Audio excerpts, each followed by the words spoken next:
bendecidas de este maravilloso ministerio. Bueno, aquí estamos una vez más, verdades del reino. Aquí estamos, mis amados. Vamos a analizar el tema de hoy. El tema de hoy es: ¿quién es el Dios de este siglo? Ese es el tema de hoy.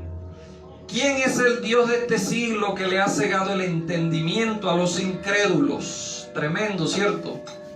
¿Quién es el Dios de este siglo que le ha cegado el entendimiento a los incrédulos? Bueno, bendecido, vamos a iniciar el programa de hoy con este tema. ¿Quién es el Dios de este siglo que le ha cegado el entendimiento a los incrédulos para que no le resplandezca la luz del Evangelio? Para eso vamos a abrir la Biblia ya en 2 de Corintios 4:4. Dice así: en los cuales el Dios de este siglo cegó el entendimiento de los incrédulos para que no le resplandezca la luz del Evangelio de la gloria de Cristo, el cual es la imagen de Dios. Ese es el tema. ¿Quién es el Dios de este siglo? Tremendo, ¿cierto? Dice que el Dios de este siglo le cegó el entendimiento a las personas, a los incrédulos, dice allí claramente, porque es que ese es el problema, que hoy en día se ha apoderado de los miembros de la iglesia, de las personas que están dentro de la iglesia, de las personas que forman parte del cuerpo de Cristo. Se ha apoderado una incredulidad. Y por eso yo en estos días grabé un tema en YouTube titulado "Sé creyente y no incrédulo". Porque nosotros leemos en la Biblia que dice: el diablo fue destruido, y nosotros decimos: no, eso es mentira, eres un incrédulo. Leemos en la Biblia que dice: con una sola ofrenda Cristo nos hizo santos y perfectos para siempre. Ah, no, eso es mentira, no somos perfectos, eres un incrédulo. Entonces aquí dice que el Dios de este siglo, Pablo hablando en el año 52, dice: el Dios de este siglo, del siglo en el que él estaba, ha cegado el entendimiento a los incrédulos. Oiga, a los incrédulos. No le cegó el entendimiento a los creyentes, sino a los incrédulos, para que no le resplandezca la luz del Evangelio. Entonces vamos a ver quién es el Dios de ese siglo, quién era el Dios de ese siglo en el que estaba hablando Pablo. Si nosotros leemos Corintios, para entender el versículo 4, tenemos que ir analizando el capítulo 4, tenemos que ir analizando desde el 3. Porque en el 3 comienza el contexto a desarrollarse. Y Pablo comienza diciendo en el 3: somos ministros de un nuevo pacto. Y comienza a hacer una analogía de lo que eran ministros del antiguo pacto y los ministros del nuevo pacto. Comienza a hacer una analogía entre lo tangible, entre lo que se ve y lo que no se ve. Y entonces desde el 3 él comienza diciendo: comenzamos otra vez a recomendarnos a nosotros mismos. Oiga, está hablando de una recomendación personal. Si necesitamos de una recomendación personal, hay un signo de pregunta. O tenemos necesidad, como algunos, de cartas de recomendación para vosotros, o de recomendación para nosotros. Y dice: nuestras cartas sois vosotros, escritas en vuestros corazones, conocidas y leídas por todos los hombres. Entonces aquí el apóstol es claro cuando dice: siendo manifiesto que soy carta de Cristo expedida por nosotros, escrita no con tinta, sino con el Espíritu. Fíjense la analogía. La tinta, algo que se puede ver, que se puede palpar. El Espíritu no se puede ver ni se puede palpar. Entonces él comienza a hacer esta analogía. Y dice: del Dios vivo, no en tablas de piedra, sino en tablas de corazón de la carne. Está haciendo una analogía entre el antiguo pacto y el nuevo pacto. Y tal confianza tenemos mediante Cristo para con Dios. No seamos, oiga, que seamos competentes por nosotros mismos para pensar algo como de nosotros mismos, sino que nuestra competencia proviene ¿de quién? De Dios. Nuestra competencia proviene de Dios. Pablo lo dejó bien claro, ¿cierto? Y mire lo que dice el 6. El cual asimismo nos hizo ministros competentes de un nuevo pacto, no de la letra, sino del espíritu. ¿Se da cuenta la diferencia? El antiguo pacto estaba basado en la letra, ojo por ojo, diente por diente.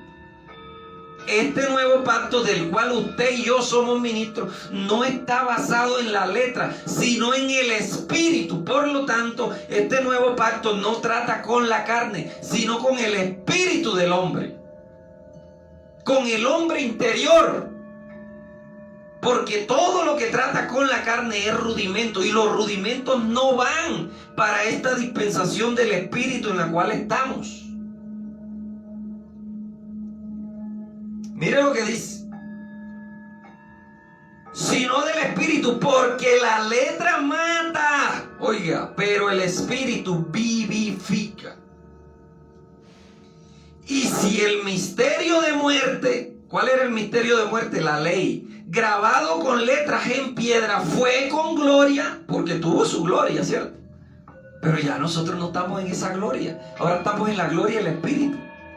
Pero lamentablemente hay ministros que se hacen llamar ministros del nuevo pacto, pero todavía siguen apegados a la letra del viejo pacto, a la gloria vieja.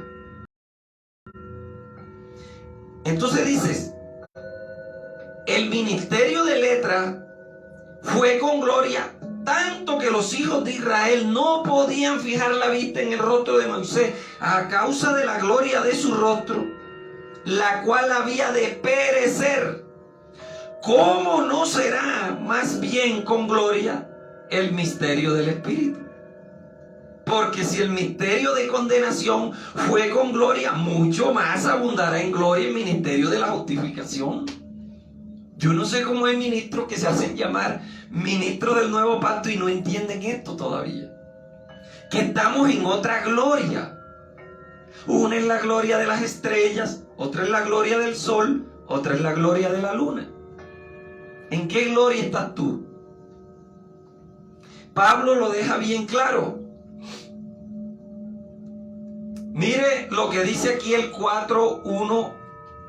Dice, por lo tanto ya, por lo cual teniendo nosotros este ministerio, según la misericordia que hemos recibido, no desmayemos. ¿A quién le está hablando Pablo? A los corintios. Porque los corintios querían volver al viejo pacto. Los corintios no se querían desapegar de la letra. Y esta fue una de las luchas que Pablo sostuvo con la iglesia del primer siglo. Hacerles entender que el ministerio del Espíritu ya no trata con la carne, y que en el ministerio del Espíritu entramos todos, sea judío, griego, gentil, lo que sea, varón, hembra, mujer, bárbaro, etc. Ya no hay esas divisiones. Cristo vino a tumbar esas divisiones. Entonces, para nosotros entender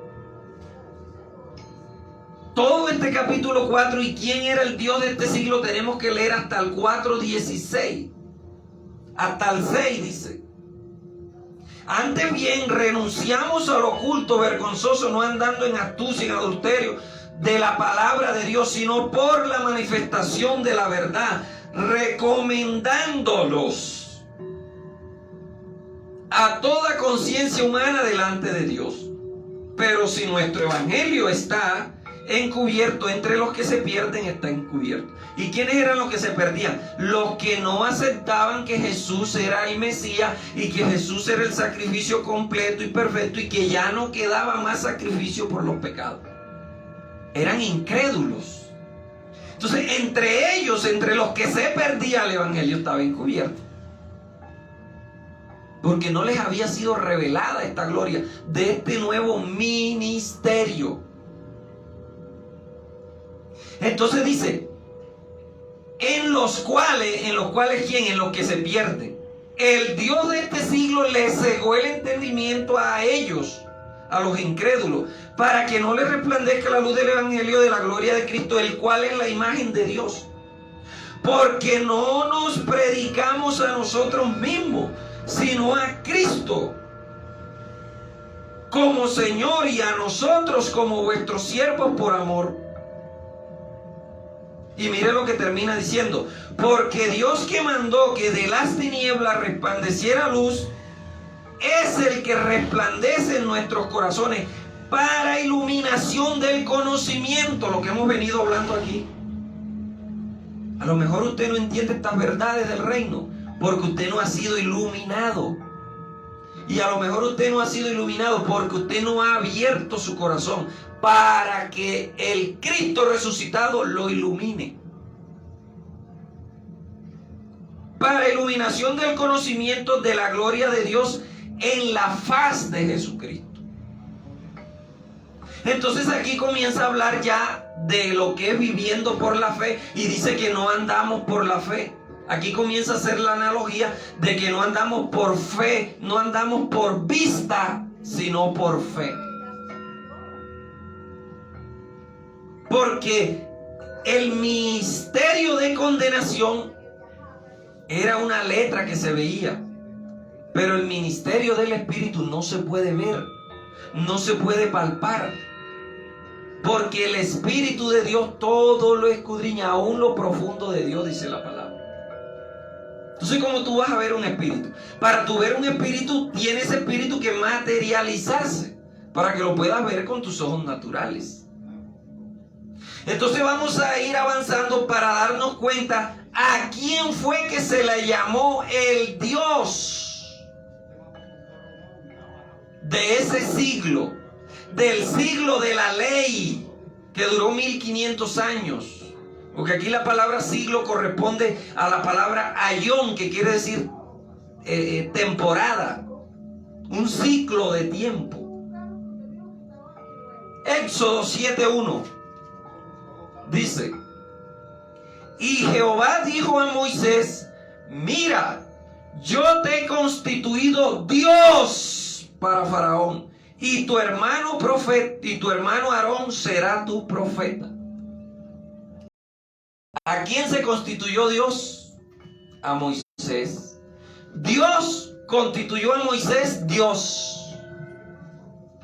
Y Moisés, siendo constituido Dios por el mismo Dios, empezó a escribir las leyes, los 613 mandamientos, las ordenanzas, los estatutos, regla tras regla, renglón tras renglón. Y de tal manera que Moisés se convirtió en un Dios para el pueblo de Israel.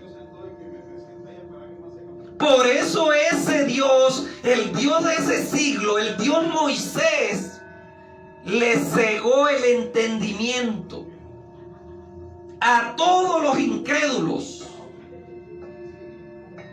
con la ley, con los mandamientos. Le cegó el entendimiento para que los incrédulos no le resplandeciera la gloria de Cristo. Claro, ellos tenían el entendimiento cegado, por eso el evangelio de Cristo no les podía resplandecer. ¿Quién les cegó el entendimiento? El Dios de ese siglo, el Dios de la ley. ¿Cómo se llamaba el Dios de la ley? Moisés. Y tenía hasta profeta este Dios. Su hermano Aarón era su profeta. Mire lo que dice el 4 de Éxodo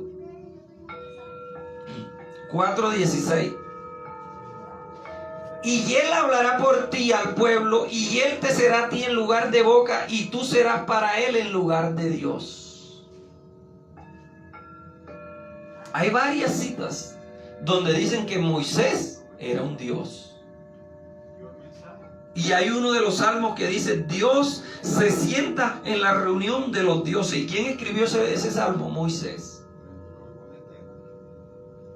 Dios no se siente en la reunión de los dioses paganos. Él se siente en la reunión de nosotros, los dioses. Vosotros sois dioses y todos vosotros hijos del Altísimo, pero como hombres moriréis. Es que somos dioses y tú no lo sabías. Entonces Moisés fue constituido el Dios de la ley, el Dios de ese siglo, el Dios de esa temporada que duró 1500 años reinando. Claro, por eso Corintio termina diciendo,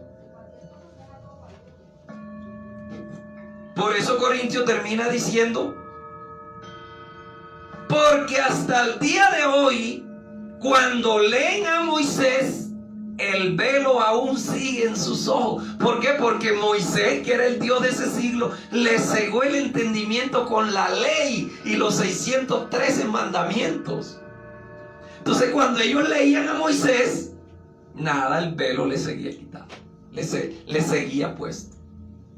El Dios de ese siglo, el Dios de esa temporada de la ley, era Moisés. Y Moisés fue el que le cegó el entendimiento a los incrédulos para que no le resplandeciera la luz del Evangelio de Cristo.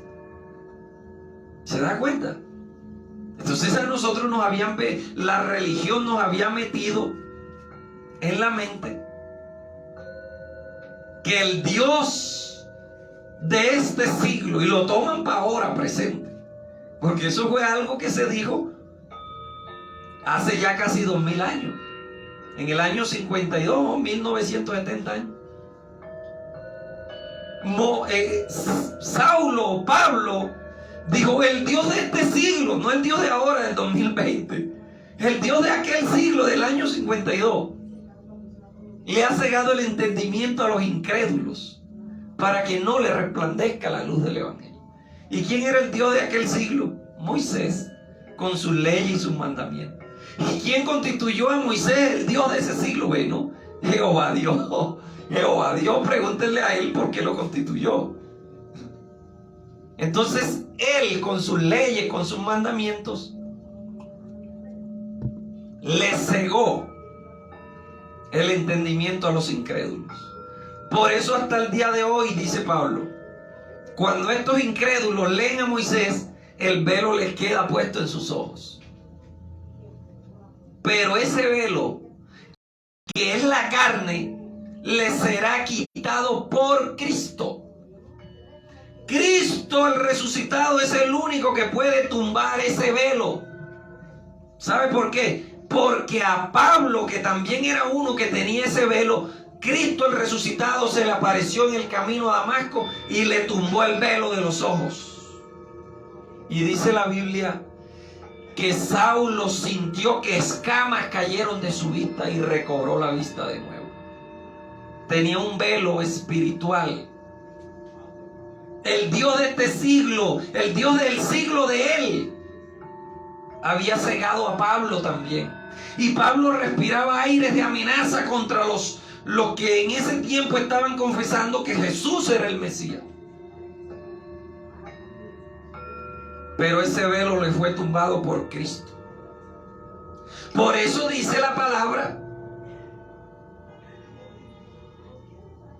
que ese velo solamente puede ser quitado por Cristo. Antes de Moisés no se había constituido Dios a nadie. Al único que Dios constituyó, dijo: te voy a constituir por Dios, fue a Moisés. Y Moisés comenzó a implantar la ley y duró 1500 años reinando la ley, el ministerio de muerte, porque Romano dice que la muerte reinó hasta Moisés, o sea, hasta la ley, pues. Entonces hay personas que dicen: no, el Dios de este siglo es el diablo, hay poder, Dios lo reprenda. ¿Cuál diablo? Si la Biblia dice que el diablo fue destruido. Si tú dices que hay diablo, estás contradiciendo a la palabra. La Biblia dice que el diablo fue destruido. Entonces no se puede estar refiriendo al Dios de este siglo XX. Se estaba refiriendo al Dios del primer siglo, al Dios Pablo en el primer siglo se estaba refiriendo al Dios de aquel siglo de la ley, que era Moisés. Por eso Cristo vino a tumbar el imperio de la muerte, que era el imperio de la ley. Vino a destruir el autor de esa muerte, que era el diablo. Eso está claro, Hebreos 2:14. Yo no sé cuántos no lo habrán leído. Por eso Jesucristo aparece. Usted lo ve por allá en San Mateo 5, que Cristo dice: oíste que fue dicho a los antiguos. ¿A dónde fue dicho? En la ley. No matarás, y cualquiera que mate será culpable de juicio. Pero yo os digo, Él vino a tumbar ese velo que había puesto ese Dios llamado Moisés, el Dios de la ley, el Dios de ese siglo de la ley, de ese ciclo de la ley. Seculum, seculuro. Así se decía en latín. Oíste que fue dicho. 5:27. Oíste que fue dicho: no cometerás adulterio. Pero yo os digo. Cristo vino fue tumbando el velo que les había puesto el Dios de ese siglo a todos los incrédulos. Claro, los que creyeron en Cristo fueron iluminados y el velo, ¡pum!, se les cayó. Lamentablemente que hoy, en pleno siglo XXI, todavía hay personas que tienen este velo de Moisés. No les ha sido tumbado el velo de Moisés. Tremendo, ¿cierto? A la persona le gusta cargar lo antiguo. Y hay personas que coleccionan antigüedades. Y se basan porque tienen libros antiguos. Y entre más antiguo, más fétido y más podrido está la lectura. Nosotros tenemos que optar por lo nuevo, por renovarnos, como dice Pablo. Renovaos en el espíritu de vuestro entendimiento. Los rabinos se gloriaban porque ellos venían de Gilel, de Gamaliel, de Shamaí, los mejores rabinos que había en Israel. Y entre más viejo, más fétido, más podrido, más fermentado. Tenemos que optar por lo nuevo. Usted pasa de las páginas del Antiguo Testamento y enseguida lo primero que usted encuentra, ¿qué? Nuevo Testamento. Ahí está. Usted pasa de una hoja a otra y enseguida aparece Nuevo Testamento. Eso es lo que nos corresponde a nosotros. Nuevo nacimiento. Cielo nuevo, tierra nueva, vino nuevo, ostre nuevo. Todo nuevo. Es que Cristo Él lo dijo en Isaías: he aquí yo hago cosas nuevas. Lo que se envejece está próximo a ser desechado. Entonces, ¿por qué hay personas que hasta el día de hoy están aferradas a la ley de Moisés? Y los sábados no cogen un celular, no hacen esto, no, porque están guardando el Shabbat. Bueno, no critico a los que guardan el Shabbat, ¿cierto? Que Dios tenga misericordia de los que guardan el Shabbat. Si lo hacen para Cristo lo hacen. Y si no lo hacen para Cristo, no lo hacen. Entonces, vamos nosotros, mis amados, a ir dejando todos estos rudimentos.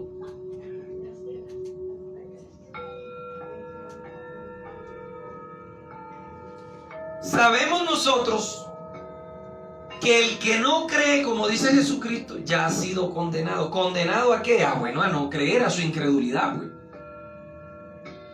Entonces, ¿qué tenemos que hacer nosotros? Es cuestión de una conciencia.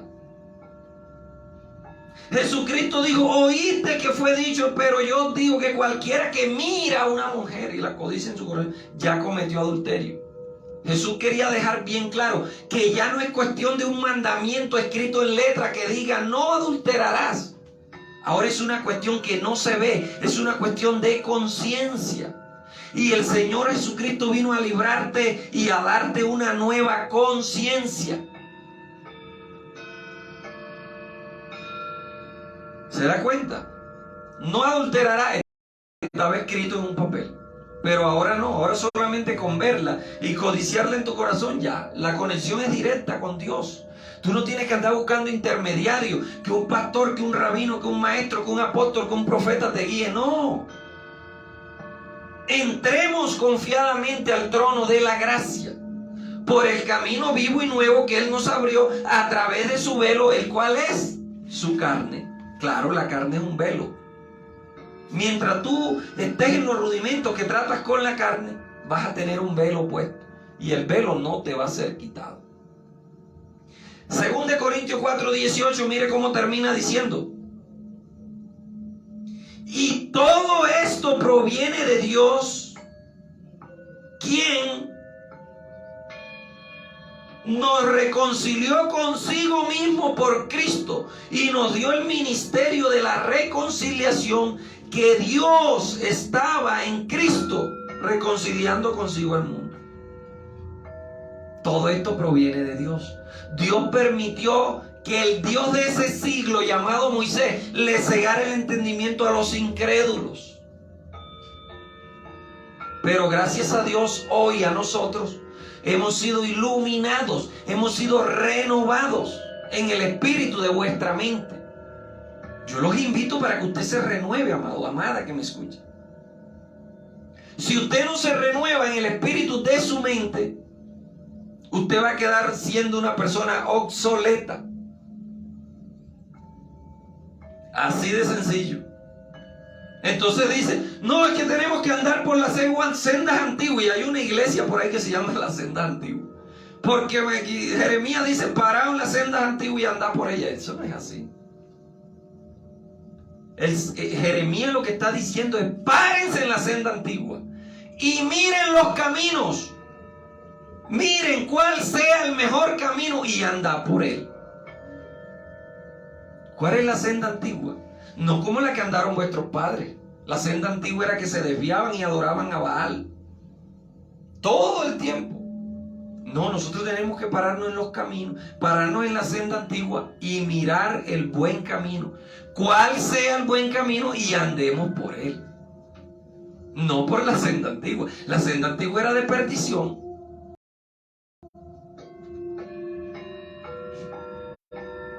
Compara Pablo en el 5:11, mire lo que dice. El ministerio de la reconciliación, conociendo pues el temor del Señor y persuadimos a los hombres, pero a Dios le es manifiesto lo que somos y espero que también lo sea a vuestras conciencias. Y termina diciendo, como comenzó diciendo en el 3, aquí termina diciendo, no nos recomendamos pues otra vez a vosotros mismos, sino os damos ocasión de gloriarnos por vosotros para que tengáis con qué responder a los que se glorían en las apariencias y en el corazón.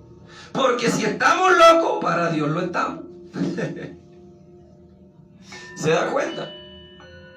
Entonces, mis amados, hoy hemos visto quién era el Dios de ese siglo, que le había cegado el entendimiento a los incrédulos para que no le resplandeciera la luz del Evangelio.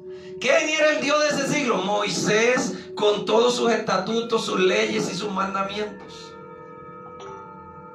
Así que los invito para el próximo sábado a las 9 de la noche, hora colombiana, en su programa Verdades del Reino. Verdades del Reino. Todos los que no se han suscrito a nuestro canal de YouTube, también los invito a que se suscriban. En YouTube nos encuentra así, Verdades del Reino. O pídame el enlace y yo se los estaré enviando. Bendecidos con toda bendición. Nos vemos en una emisión más el próximo sábado.